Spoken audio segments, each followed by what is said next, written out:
Welcome to the Blockchain Report. We discuss all things blockchain technology, digital assets, DeFi, NFTs, and much more. Today's video, we will be discussing the SEI Foundation mainnet launch and a big airdrop flop. So before we get started, I appreciate y'all for joining me today, learning about blockchain technology. Please like, subscribe, share this out. All your friends, family. Hopefully we'll get this bull market going soon, but until then, just learn as much as you can about this space. Get involved, make transactions, set up wallets, all that good stuff. Learn about the projects and the core fundamentals of blockchain technology and all the projects involved. But we'll go ahead and get started. So the SEI Foundation had a mainnet launch last week, August 16th, and they had an airdrop. So there's and it was bad. It was really bad. So we'll start with the SEI Foundation Twitter, the launching an airdrop unlike any other. So they dive into who qualifies for the airdrops and where you can check your eligibility once the public mainnet launched. And then, so setting the scene, SEI is an open source, permissionless layer 1 blockchain designed to respond to the fundamental use case of blockchains, the ability to exchange digital assets. A digital asset from NFTs, gaming assets to DeFi continue to grow, so too does the demand for highly performant blockchains. So this is what SEI is supposed to be. It's supposed to be a lot faster and performance-wise than other layer 1s. So yeah, they put an emphasis on speed, performance, and technological innovation, boasts among the fastest time to finality of any blockchain. I'm not sure if that has been shown to be true with mainnet launch, because mainnet is a lot different than testnets and devnets. So yeah, the higher throughput doesn't always mean that you will reach that in real world cases. So, yeah, and they go into how the airdrop works. So, in order to take part, whitelisted users must bridge qualifying assets into SEI, and they never discussed who whitelisted users were. In their Discord, people are confused, saying, who are these whitelisted users? And these are the following blockchains you can bridge funds into once mainnet launched.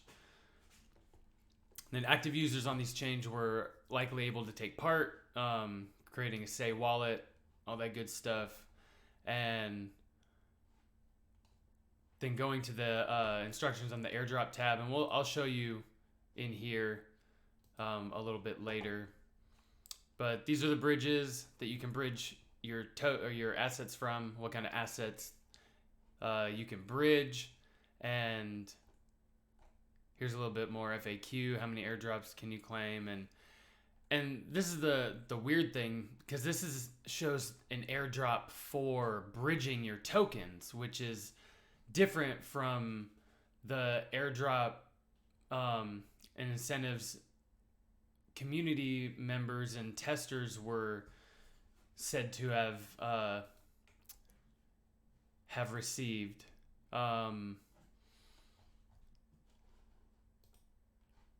So let me find the mainnet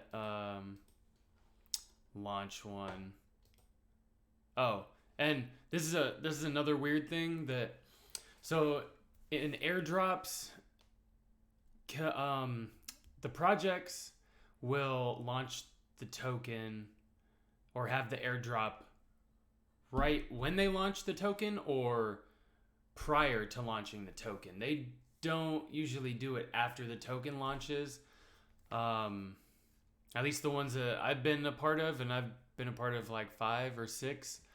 Usually, if they do their big token launch, they have an airdrop before. And that way users can have the tokens to utilize either on the network or to sell or do whatever they please, buy NFTs. But SEI, they have released details of tokenomics, and I think this is where this is where it shows a better idea of the token allocation. Oh no, this is okay. Yeah, here you go. So we went over this in a previous video, but the SEI token and the breakdown of token allocation, ecosystem reserve, foundation team, launch pool, private sale investors, community tokens. So 51% has been allocated to the community, which is 48% of the ecosystem reserve. This encompasses staking rewards, ecosystem incentives, SEI airdrops and incentives, foundation treasury is 9%. And right here is the airdrops and incentives, where the SEI supply is allocated to airdrops, incentivized testnet rewards, and ongoing programs designed to rapidly distribute SEI into the hands of its users and community. And yeah, their incentives are designed to reward the real, active, and pioneering users in the space. 3% the SEI token has been allocated the first rewards pool, referred to as Season 1. And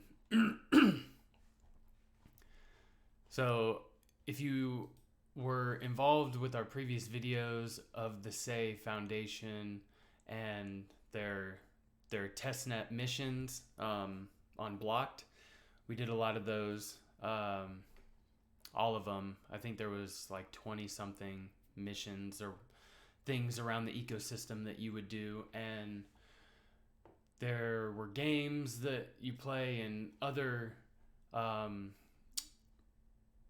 previous tasks to do around the ecosystem before the Blocked missions. So there's been a lot of testing on different test nets, and then when the mainnet actually launched, the foundation sent out a tweet saying that the SEI airdrop is ready, and the SEI Labs would await the final ecosystem partners to complete their work to ensure everything goes smoothly and to unlock the Atlantic rewards and airdrop claim. So this is weird because you would think that this project would have their stuff ready to go prior to mainnet launch, and not waiting, especially having the airdrops and rewards for their community members. It really stunk, and people, yeah, it is very poor execution, and there are people in here that were that are just hammering them on Twitter, and it's and even in the Discord, people are not happy. It's a big stinker. That's what it is. So when the mainnet launched on the 16th, they sent out, you can claim your SEI airdrop and Atlantic rewards here. And then they sent out, oh, where's it at? Yeah, I'll get to that. But after the mainnet launched, a day later, you could finally get your SEI tokens. And then they said there are 6 levels of chests that users can claim after bridging a certain amount of assets. So this brings me to the SEI app page. So there's staking, there's rewards, airdrop, and third-party bridge. So staking, obviously you can stake your SEI tokens. Now the rewards, this is all I received, and some people got even less. And you can get a bonus treasure, but this wasn't, I wasn't able to like claim this because it kept giving me issues. But as you can see, doing all the stuff that we did, it was a lot, and a lot of people did a lot more by being ambassadors and like getting referrals and people to sign up for stuff, and they didn't do a whole lot better. So yeah, and when you bridge, if you want to participate in the cross-chain airdrop, whatever that is, Yeah, in order to bridge transactions counted towards the, say, airdrop, and you don't even know what the airdrop is going to be. There's like a bunch of different treasures.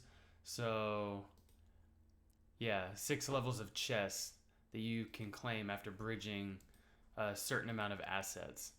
So, minimum of 500 to get the lowest tier, and I'm sure it's like 1,000, 10,000, 100,000, and you're in the tier list, which would make sense. So, yeah, you would have to bridge you at least 500, and a lot of people are just not about it, man. Not about it. And then after this, now this is where it gets like really funny, really funny. So this is a project trying to save face. So due to fervent demand, SEI Foundation has increased the number of eligible wallets for the cross-bridge airdrop from 500,000 to 1.5 million. So when you go to the airdrop, you had to connect your wallet and check your eligibility, and you would have to check between the different networks if you were eligible, and Osmosis wallet or Osmosis network. And I originally was not eligible, and then after this tweet I was eligible. So one, you don't know who the whitelisted wallets were to begin with or what the qualifications were, and then for them to open it up more, it just feels like a lot of shady stuff with this token launch and mainnet launch. It just really feels funny. I'm not really going to be using SEI going forward if they continue to just act sketchy like this, because it just doesn't feel like they were being very transparent. And I don't really know what this final ecosystem partners to complete their work, but it all should have been done.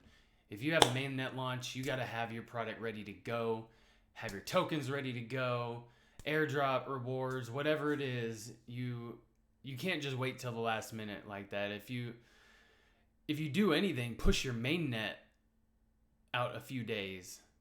Don't put the mainnet out and then have the people in the community not be able to participate if you make them wait for an airdrop. It's just gonna, going through all the socials and seeing everyone's comments, this has just been a disaster. So if you guys want to keep using the network or just have a little say in it, I'm not sure y'all have any say in that network, or that ecosystem. But hopefully, it turns around and becomes a great layer 1. But I think there's already an oversaturation of layer 1s and layer 2s, but we'll see who gets absorbed and who fizzles out and who stands at the top. But I hope you enjoyed today's video. Hope it was informative, and I hope that you are cautious when using these new networks. And yeah, but if you have any questions, comments, leave them down below and I'll be happy to help. But with that, this is the Blockchain Report. Have a wonderful day. Peace.